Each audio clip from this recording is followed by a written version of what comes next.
이 얘기를 좀 더 하기 전에 하나 물어보고 싶은 게 있어. 우린 그런 교육 많이 받잖아. 인권이라는 단어를 어떻게 정의하고 싶어? 인권. 뭐 인권은 당연한 권리죠. 언제 어디서나 누구나 누려야 할 그런 그냥 당연한 거. 이렇게 숨 쉬는 것처럼. 맞아. 네, 당연한 권리죠. 당연히 누려야 하는 권리지. 네, 하지만 완전한 행복과 안전은 중국이나 북한 아닌 또 다른 나라, 제3국으로 무사히 나와야만 누릴 수 있었던 거였다고 해. 무사히 강을 건넜다고 해도 결국 중국에서 발각되는 경우가 있거든.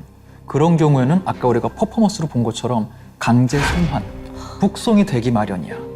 한별 씨 같은 경우에는 무사히 들키지 않고 한국에 올 수 있었는데 방금 얘기했던 것처럼 어머니는 네.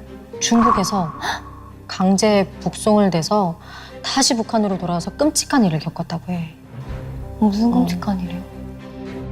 엄마의 그 경험을 들으면서 제가 북한의 인권 실상이 얼마나 열악한지 알게 됐고, 엄마도 그때 노동단련대에서 막 이렇게 1년 반 넘게 두 차례니까 거의 2년 반 정도 노동단련을 받으셨고, 그때 막 너무 영양도 안 좋으셔서 건강이 안 좋아져서 도중에 병보석으로 나왔다가 다시 건강이 회복한 다음에 다시 노동단련대에 들어가서 또 그 기간을 다 채워야 하는 그렇게 끔찍하게 노동단련을 겪으셨고, 그래서 북한 보위부에서 취조받을 때 맞으셔갖고 한쪽 귀를 다치셔서 한쪽 귀도 잘 못 들으시고 그래서 고문 후유증이 있어요. 그래서 강제 북송돼서 북한에 가서 온갖 구금시설에서 정말 끔찍한 고통을 당합니다. 그래서 뭐 임산부 여성들 같은 경우에는 강제 낙태를 당하기도 하고, 또 어린 3살, 5살 이런 미만의 어린 그 아동들이 엄마와 같이 강제 북송되면 어머니가 맡고 있는데 막 얼굴을 알아보기 어려운 너무 말을 아무렇지 않게 하시고 받는다고 해요. 그렇게 맞았는데 그거를 또 엄마의 인권도 말로만 심각하지만 들어도 이렇게 그걸 슬픈데. 그대로 쳐다봐야 얼굴을 알아보기 어려울 정도로 보위부에서 취조할 때는 맞는다고 해요. 그러면 그렇게 맞았는데 그거를 또 엄마의 인권도 심각하지만 그걸 그대로 쳐다봐야 하는 아이들의 그 인권도 너무 끔찍한 침해거든요. 그것 역시도 그 트라우마를 누구도 치료해 주지 않기 때문에, 그래서 그런 인권 침해 실태가 너무도 열악하고. 아이고 아이고. 아니 근데 이거를 우리가 왜 우는지 알 것 같아. 너무 아무렇지 않게 얘기를 하시니까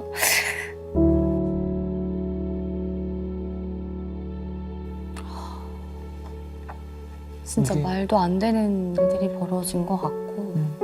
아니 근데 이 분께서는 담담하게 말씀을 하시는데 이게 나의 어머니의 이야기잖아요. 그래서 더 슬프고 더 끔찍하게 들리는 것 같고, 그냥 이 이야기가 지어낸 이야기였으면 좋겠는 그런. 다행히 엄마는 무사히 탈북에 성공을 했고 지금은 다행이다. 무사히 남한에 오셔갖고 다행이다. 지금 한별 씨랑 같이 지내고 있어. 다행이지. 진짜 다행이다.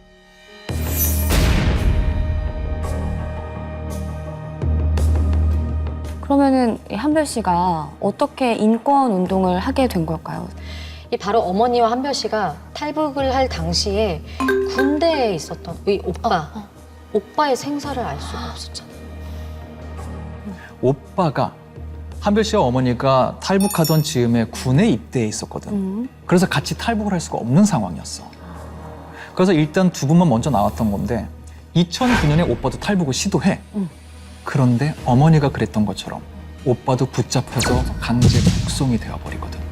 지금까지도 생사를 알 수 없는 상황이라고 하는데 오빠가 보위부 조사 과정에서 한국에 있는 가족과 연락했다는 사실이 또 밝혀져. 그 당시 날씨가 영하 40도였어. 근데 발각됐으니까 어떻게 돼? 손과 발에 동상이 걸렸다더라. 정치범 수용소로 옮겨졌다더라. 라는 목격담만 남아있고 이 이후에 어떻게 살고 있는지 생사 자체가 전혀 알려져 있지가 않아. 네, 나이 차이가 나서 저희 오빠가 저를 많이 예뻐했죠.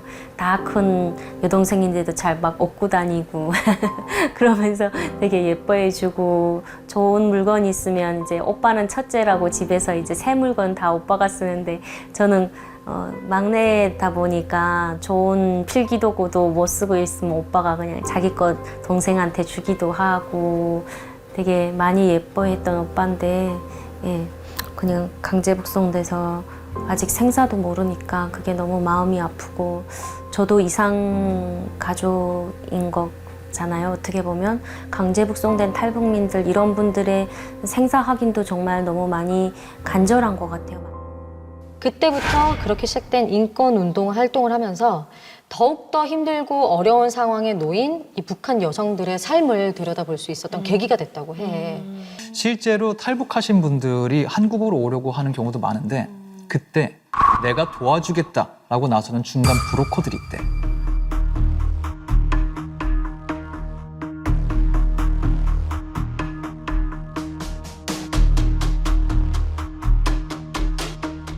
한국으로 보내주겠다고 이 거짓말을 하고 온갖 나쁜 짓을 일삼은 거야, 브로커들이.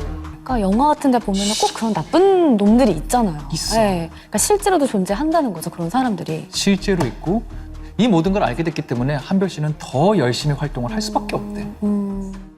한국으로 보내줄 것처럼 속이고 또 이렇게 납치하고 감금하고 성폭행하고 또 강제적으로 이 여성들이 그런 거를 이제 하라고 하면 말을 안 듣잖아요. 그러니까 강제적으로 마약도 투여해서 미쳤나 봐.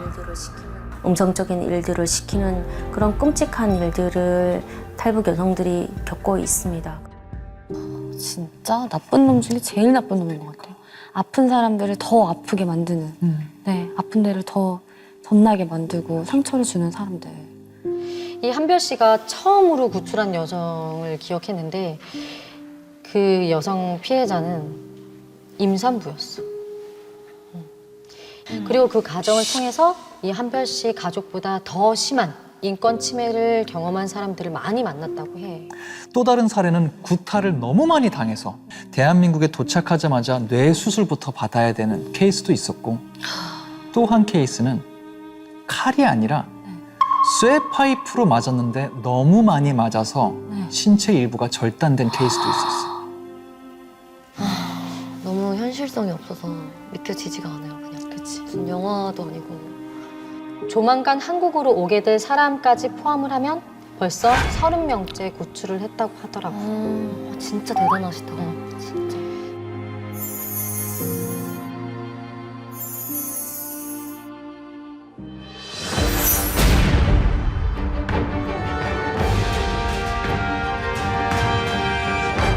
이 해외에서 아까 사진처럼 퍼포먼스를 할 때 구금시설에서 어떤 인권 침해를 당하는지 사진으로 전시까지 하고 전단 내용을 나눠주기까지 했대.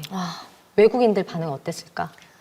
다 자유롭게 살고 있고 인권을 그치. 보장받으면서 사는 이 시대에 너무 처참하고 무슨 말도 안 되는 상황들이 사진으로 두 눈으로 현실이라고 하는 거를 보여주니까 그냥 영화. 이런 세상에 이런 곳이 있다고? 이런 사람들이 있다고? 하고 너무 그냥 놀랍게 생각하고 못 믿을 것 같아요. 맞아. 언어와 인종과 문화가 모두 다름에도 불구하고 한별 씨의 이야기와 퍼포먼스에 공감하시고 위로의 말을 전해주신대.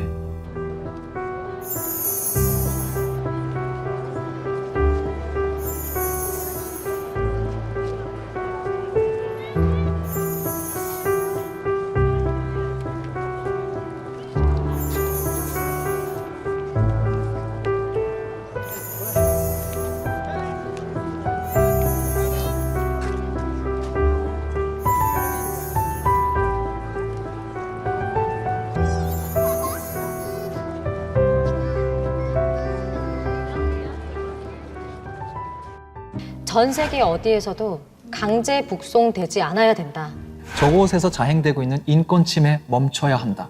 그러기 위해서는 전 세계에 한 명이라도 더 이 사실에 대해서 알아야 한다. 사람들의 시선이 모여야 저들이 그 시선이 두려워서라도 그런 행위를 멈출 것이다 라고 믿고 계신데. 그러니까 우리 모두가 지켜보고 있다. 네, 그런 강력한 신호를 계속해서 보내는 노력들을 하고 있는 거네요. 맞아.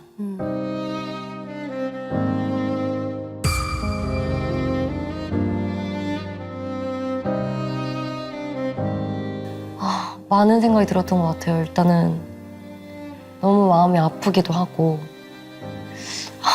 그냥 괜히 내가 죄송스럽기도 하고 뭔가 그리고 진짜 널리 알려야 되겠다 이런 상황들과 좀 많이 공부를 해야 되겠다 관심을 가져야 되겠다라는 생각을 많이 하게 된 것 같아요. 제가 만약에 이 방송을 보고 계시다면 너무 수고했고 그리고 너무 대단하시고 제가 마음으로나마 응원하고 있다고 그렇게 꼭 말씀드리고 싶어요.